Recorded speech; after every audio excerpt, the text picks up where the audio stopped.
Disney's $25 billion investment is underwater right now, and the swamp is winning. Picture this. You paid thousands of dollars for the perfect family vacation. You planned for months. You packed the matching outfits. You got the early park entry. And now you are standing in the middle of Magic Kingdom, the most magical place on Earth, and water is rushing past your ankles, then past your shins, then climbing toward your knees. Your kids are screaming. Strollers are abandoned in the middle of the walkway. Churro carts are surrounded by murky brown water. Parents are lifting children onto their shoulders. And cast members, trained to smile no matter what, are wading through the rising flood with that frozen grin still plastered on their faces, pretending this is totally normal. This is not normal. This is Fantasyland turning into a flood zone in real time. This is the most visited theme park on the planet, a place that charges more than $100 per ticket, sitting underwater, while thousands of stunned guests film it on their phones and wonder what is happening. But here is where the story gets truly insane. Disney saw this coming. They have always seen it coming. For over 60 years, Disney has been pouring billions of dollars into one of the most ambitious engineering projects in American history, all to stop exactly this from happening. Beneath your feet right now, there is a hidden empire. Underground tunnels, pipes so wide a car could drive through them. Secret retention ponds the size of several football fields scattered across the property. Hundreds of catch basins. Miles of canals carved through what used to be pure wilderness. An invisible drainage system so massive, so complex, so expensive, that it rivals the infrastructure of entire cities. And the swamp is still breaking through. Because here is the truth. Disney does not put in the brochure. Magic Kingdom was not built on solid ground. It was not built on bedrock. It was not built on anything that was ever supposed to hold a theme park. It was built on a swamp. A sprawling, ancient, waterlogged swamp that existed for thousands of years before Walt Disney ever set foot in Florida. A swamp that was drained, rerouted, buried, and paved over, but never truly defeated. And every time the rain comes down hard enough, the swamp remembers what it was. So after 60 years of engineering, after billions spent on pipes and pumps and hidden ponds, after one of the greatest construction feats in American history, the real question is this: did Disney actually conquer the swamp? Or has the swamp just been waiting patiently under every step you take for the right storm to take it all back? To understand why Disney floods today, you have to go back to 1890. Pull an old Orange County land atlas from the archives. Open it to the stretch of Central Florida that would one day become Walt Disney World. What you find is not a future vacation destination. It is not prime real estate. It is not even buildable land. What you find is a swamp. The atlas divides this region into 6 land classifications: scrub, hammock, marsh, prairie, cypress swamp, and bayou hammock swamp. Those last 2 are the ones that matter, because the future Disney property sits almost entirely within them. Not partially, not mostly, almost entirely. The land that would one day host Cinderella Castle, Space Mountain, and millions of the happiest guests on Earth was, at the turn of the century, some of the wettest, most waterlogged, most unforgiving terrain in the entire state of Florida. Look at the geography. The western edge of the property borders the Reedy Creek Swamp. The eastern edge borders the Bonnet Creek Swamp. To the north sits Bay Lake, and that sounds pleasant until you realize that Bay Lake in 1890 was not really a lake at all. It was a swamp pretending to be something else. Water blending into wetland, blending into more wetland, with no clear beginning and no clear end. The only land on the entire property that could even loosely be called usable was a narrow strip of prairie and savanna running through the center, and even that flooded during parts of the year. Walt Disney knew exactly what he was buying. He was not fooled by a real estate pitch. In his own words, recorded in his famous Epcot planning film, he described the development site as sitting between the Reedy Creek Swamp and the Bonnet Creek Swamp.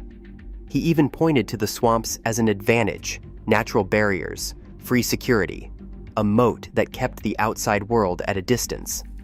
Walt understood the geography completely. What Walt perhaps underestimated was the hydrology. Because here is the fundamental problem that would haunt Disney for the next 6 decades. You cannot simply build on swampland. The soil is permanently saturated. The water table sits inches below the surface. Natural drainage channels do not exist. When rain falls on this land, the water has nowhere to go. It pools. It stands for weeks, sometimes months, waiting for somewhere, anywhere, to drain. Disney was not just planning to build a theme park. They were planning to rewrite Florida's geology, to impose human engineering on a hydrological system that had functioned exactly the same way for thousands of years. The question was whether that was even possible. The year is 1966. Disney releases its annual shareholder report. On the surface, it reads like standard corporate language: projections, timelines, land acquisitions, development plans. But buried inside that document is a quiet admission that reveals exactly what Disney is really doing in Florida. They are not just building a theme park. They are forming the Reedy Creek Drainage District, a legal entity with extraordinary government-level powers and one single defining mission: drain the swamp. The United States Geological Survey had already documented what Disney was up against. 2 reports published between 1966 and 1984 describe conditions that would terrify any engineer who read them. The findings are brutal, and they leave no room for optimism. Heavy rainfall recharges the sandy soil to full capacity almost instantly, causing water to stand over enormous portions of the property. The reports describe an almost complete lack of well-defined tributary stream channels across the entire site. Surplus water, they found, remains in the basin for long periods of time, before eventually, slowly, and reluctantly finding its way toward the creeks. Read that again. Surplus water stays, for long periods, before eventually finding somewhere to go. Translation: water falls, water stays, and there is nowhere for it to drain. The entire Disney property is essentially a giant bowl. Rain fills it up, and it almost never empties on its own. Disney did not just buy land. They bought a drainage nightmare. The engineering response had to match the scale of the problem, and it was massive. Disney constructed an extensive network of canals designed to replace what the Geological Survey had called poorly defined, swampy valleys. They installed dikes throughout the property to control water movement across thousands of acres. They built automatic flow control structures capable of regulating water levels with precision across the entire site. Every drop of standing swamp water had to be captured, redirected, and moved away from construction zones before a single foundation could be poured. Historical aerial photographs from this era show the scale of what actually happened. Canals carved through untouched wilderness like surgical incisions. Perfectly straight lines cut through land that had never seen straight lines before. Water was forced to move in directions it had not moved in for thousands of years. This was not landscaping. This was not standard site preparation. This was terraforming. Disney was attempting to impose complete industrial order on a hydrological system that had functioned on its own terms since long before Florida was even a state. They were telling water where to go. And water, as Disney would spend the next 6 decades learning, does not like being told where to go. But the canals were only the beginning. Of all the engineering decisions Disney made during the construction of Walt Disney World, one stands above the rest in sheer audacity. It was not the canals. It was not the drainage district. It was not even the decision to build on swampland in the first place. It was what Disney did to Bay Lake. Bay Lake was supposed to be the crown jewel of Walt's vacation kingdom, the shimmering centerpiece where guests would swim, boat, and soak in the beauty of a Florida paradise. Walt had a vision for it, Clean water, sandy beaches, the perfect resort experience. A place that felt like nature had arranged itself specifically for your enjoyment. The reality was very different. Bay Lake had no clear boundary between itself and the surrounding wetland. Water simply blended into more water, which blended into marsh, which blended into swamp, with no real distinction between where the lake ended and the wilderness began. The bottom of the lake was not sand. It was not stone. It was layers of swampy muck, decades of organic decay, centuries of accumulated sediment, a thick biological stew that had been building since long before anyone thought to put a theme park here. The water quality was nowhere near suitable for guests. No one could swim in it. No one could boat on it comfortably. It was not a vacation amenity. It was a liability, sitting in the middle of Walt Disney's dream. Disney's solution was breathtaking in its simplicity and staggering in its scale. They drained the entire lake. Every single drop of water was removed. Then they excavated the entire lake bed. Every inch of swampy muck was pulled out. The scope of this operation is genuinely difficult to comprehend. An entire lake emptied and scraped clean in the middle of a construction project that was already rewriting the surrounding landscape. But here is where the story takes an unexpected turn. Beneath all that muck, beneath all those centuries of decay and sediment, engineers discovered something remarkable. Pristine white sand. Beautiful, clean, untouched sand that had been buried under the swamp for hundreds of years.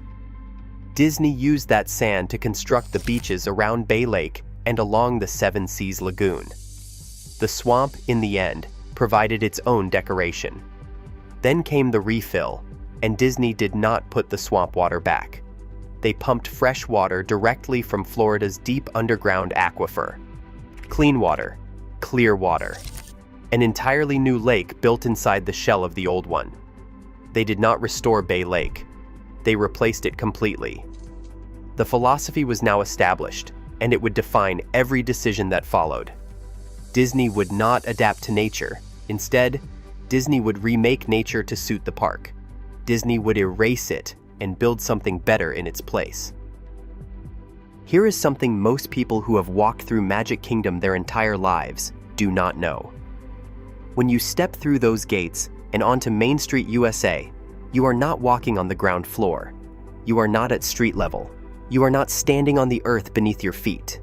You are standing on the second story of a structure built on top of conquered swampland. And almost nobody realizes it. Beneath the entire park runs a network of corridors that Disney calls utilidors. Most guests have heard of them as tunnels, secret underground passageways where cast members move supplies, change costumes, take breaks, and travel between different areas of the park without ever being spotted by guests above. The magic stays intact because the people who create it are never seen. It sounds like a clever trick. But here is the part that changes how you see the entire park. These are not tunnels dug into the earth. Disney did not excavate downward into the Florida swamp to create them. The utilidors were built at ground level, at the actual surface of the land, and then the entire park was constructed on top of them. Earth was filled in around the structures, raising Magic Kingdom one full story above the original swamp floor. The ground you walk on inside the park is not ground at all. It is essentially a massive elevated roof, and that roof is exposed to every thunderstorm, every hurricane, and every torrential Florida downpour that the sky can deliver. Beneath it sits infrastructure that cannot get wet. Ever. The stakes could not be higher. This creates an engineering challenge unlike anything in conventional construction. Water must drain away from park surfaces fast enough that guests stay reasonably dry. But that water absolutely cannot penetrate downward into the utilidors below. Every single drop has to move sideways, laterally, out toward the canals and retention systems waiting at the edges of the property. Gravity has to do the work, and it has to do it perfectly, across thousands of square feet of themed environment where nothing can look like a drainage system. Civil engineers solved this with two principles working together across every inch of the park. The first is profile grading, the control of surface elevation from front to back. Main Street, USA actually tilts upward as you walk towards Cinderella Castle. Guests perceive it as a grand approach, a sense of arrival. What it actually is a water management tool. The second principle is cross slope, a subtle side-to-side angle built into every walkway, every plaza, every surface in the park, pushing water toward hidden collection points guests never notice. Nothing in Magic Kingdom is flat. Not 1 square foot. Every surface is working. In September 2025, Walt Disney Imagineering filed engineering documents for a major Rivers of America renovation project. Buried inside the technical language of those filings, past the construction timelines and contractor specifications, is something most people were never meant to notice. A detailed window into the hidden drainage infrastructure running beneath Magic Kingdom. And once you see the scale of what exists down there, the flooding becomes even harder to explain. Start at the surface. Scattered across the park, invisible to every guest walking above them, are hundreds of catch basins. Surface drains positioned at carefully calculated points throughout the park are designed to pull water off walkways and into the system below. Each one connects to a 10-inch storm drain buried beneath the pavement. That already sounds significant, but the 10-inch pipes are just the entry point. Those pipes feed into 18-inch pipes. The 18-inch pipes connect to 24-inch lines. The system keeps expanding from there, 36-inch pipes, 48-inch pipes, and finally, 60-inch diameter lines running beneath the property. 60 inches, 5 feet across. Pipes large enough to move volumes of water that are genuinely difficult to picture. Hundreds of catch basins across Magic Kingdom alone feed into this underground arterial network, all of it invisible, all of it working silently beneath the guests above. But the pipes are only the transport system. The water still needs somewhere to go. Somewhere, there is a network of retention ponds hidden across the Disney property. Not decorative water features, not scenic landscaping choices. Functional infrastructure, engineered specifically to hold massive quantities of stormwater after it travels through the underground pipe network. Animal Kingdom alone contains 8 of these ponds. Most guests who have visited that park dozens of times have no idea they exist. The ponds do more than simply store water. They treat it. Sedimentation pulls heavy particles down to the bottom. Plants and algae absorb metals, phosphorus, and nitrogen through biological uptake. Sunlight exposure breaks down contaminants over time. Residence time matters. The longer stormwater sits in these ponds, the cleaner it becomes before it is released into the wider canal system. The same canals Disney carved through raw swampland more than 60 years ago. On paper, this system is extraordinary. Canals engineered to handle 100-year flood events. Pipes sized for 25-year, 24-hour design storms. Retention ponds with holding capacity that dwarfs what any typical storm can produce. The engineering is sound. The infrastructure is real. The capacity exists. So when guests are standing in knee-deep water in Fantasyland, phones raised above their heads, children crying, the question is not whether Disney built a serious drainage system. The question is why that system is not working. Think of Disney's drainage system as a chain. Every component is connected to the next. Canals connected to ponds, ponds connected to pipes, pipes connected to catch basins. The water moves from the surface all the way through the system in sequence, and the whole chain is only as strong as its weakest link. Engineers have spent years studying exactly where that weak link sits. The answer, when you work through the evidence systematically, is not where most people would guess. Start with the canals. They are engineered for 100-year flood events, meaning they are built to handle the worst rainfall this region could statistically produce in a century. During typical storms, they are nowhere near full capacity. They do not back up. They do not cause flooding inside the parks. The canals are not the problem. Eliminated. Move to the ponds. Enormous holding capacity, functioning exactly as designed, accepting water from the pipe network and processing it before discharge. The ponds are not the problem. Eliminated. What about the pipes? Size for 25-year, 24-hour design storms, with engineers confirming they maintain capacity to spare during most severe weather events. Not the primary failure point. Mostly eliminated. That leaves one component. The catch basins. The surface drains sitting at the very top of the chain, right where water first enters the system. And this is exactly where Disney's drainage breaks down. The problem is brutally simple. These drains cannot pull water in fast enough during the most intense Florida storms. The math just does not work. Rain hits the pavement at enormous rates during a severe Florida downpour. But the water arriving at each individual drain is not just what falls directly on top of it. Every surrounding surface in the park has been carefully engineered to direct water toward these collection points. Walkways funnel water toward them. Rooftops funnel water toward them. Plazas, courtyards, and open spaces all funnel water toward them. Every square foot of the park is sloped to push water somewhere specific, and that somewhere is the catch basins. All of it converging on drains that have a fixed intake capacity that cannot be exceeded no matter how hard it rains. Fantasyland is where this failure is most visible.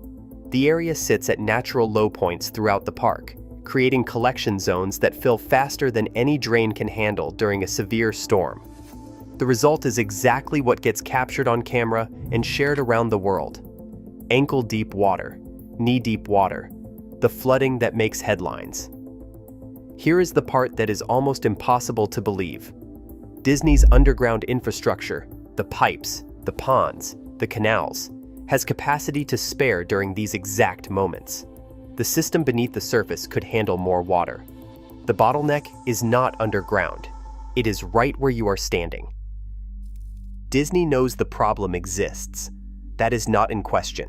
The engineers who built this system, the teams who maintain it, the executives who review incident reports after every major storm, they all understand exactly where the failure lives. And they have identified the options available to fix it. The uncomfortable truth is that none of them are simple, and none of them are cheap. The first option is the most straightforward on paper. Add more catch basins. Install additional surface drains in the chronic flood zones, Fantasyland first, then anywhere else the data identifies as a recurring problem. Increase the system's intake capacity right at the surface where the bottleneck exists. It sounds logical, it sounds obvious, but doing it inside an active theme park is an entirely different problem. Construction in guest areas means disruption. It means temporary closures. It means tearing up carefully themed environments to install what is essentially industrial plumbing, then disguising all of it well enough that guests never notice it exists. And it means significant cost for a problem that, from a business perspective, only becomes visible during the worst storms. The second option is even more complex. Regrade the entire park. Adjust the surface slopes throughout Magic Kingdom to redirect water flow toward additional drainage points, into gardens, toward existing waterways, away from the low points where flooding concentrates. But regrading is not a targeted fix. It is a massive, park-wide undertaking that would require extended construction periods, affecting guest experience across multiple areas simultaneously. And changing drainage patterns at this scale creates unintended consequences that are genuinely difficult to predict. Fix one low point, and you risk creating another somewhere new. The third option is pump-assisted drainage. Active pumping systems, rather than relying entirely on passive gravity flow. Disney already uses this technology beneath the utilidors where the stakes of flooding are highest. The Muppet Vision 3D Orchestra Pit once ran its own dedicated pump system. The technology is proven, and Disney knows how to implement it. But pump systems at street level are unusual for a reason. They require constant power. They demand regular maintenance. They introduce mechanical failure points into a system that currently operates passively and reliably during normal conditions. Disney has solved harder problems than this. Spaceship Earth at Epcot contains a completely self-contained internal drainage system. Every major new land and attraction requires custom engineering solutions built from scratch. When Disney decides something must be fixed, it gets fixed. But here is the cost-benefit reality that shapes every decision made inside that company. The flooding guests experience happens during severe short-duration storms. Not daily, not even monthly. The events are dramatic when they occur, but they are infrequent. Which raises the question nobody at Disney wants to answer out loud. Is occasional flooding simply the price of building the most magical place on Earth on land that was never meant to hold it? Disney did not defeat the swamp. After 60 years of engineering, after billions of dollars spent on canals and pipes and hidden ponds and elevated parks and underground corridors, after a construction achievement that has no real comparison in the history of theme parks, Disney negotiated a truce. And truces have terms. The terms here are straightforward. During typical storms, Disney wins. The catch basins pull water off the walkways. The pipes move it underground. The retention ponds collect it, treat it, and release it into the canal network. The utilidors stay dry.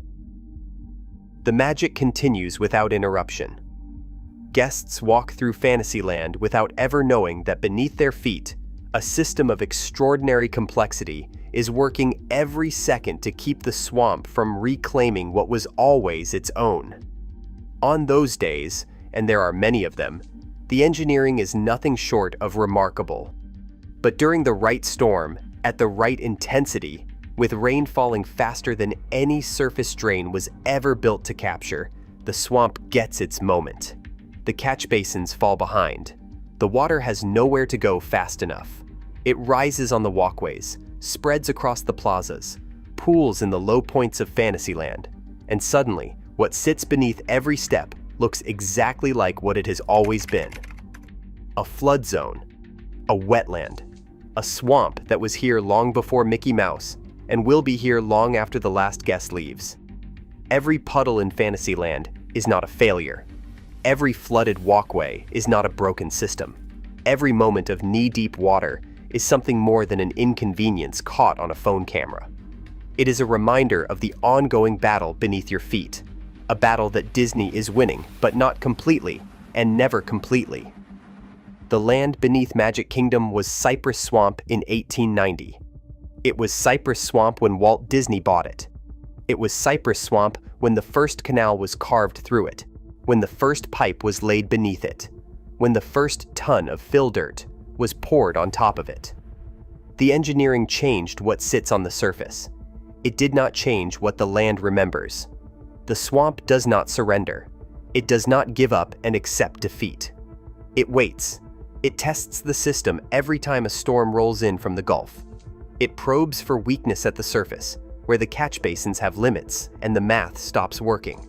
And during the right storm, it reminds everyone, the guests, the engineers, the executives, and the employees wading through it with painted-on smiles, exactly what lies beneath the magic.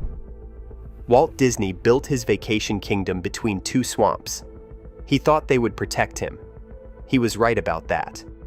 But swamps have long memories, and patience that no engineering budget can outlast.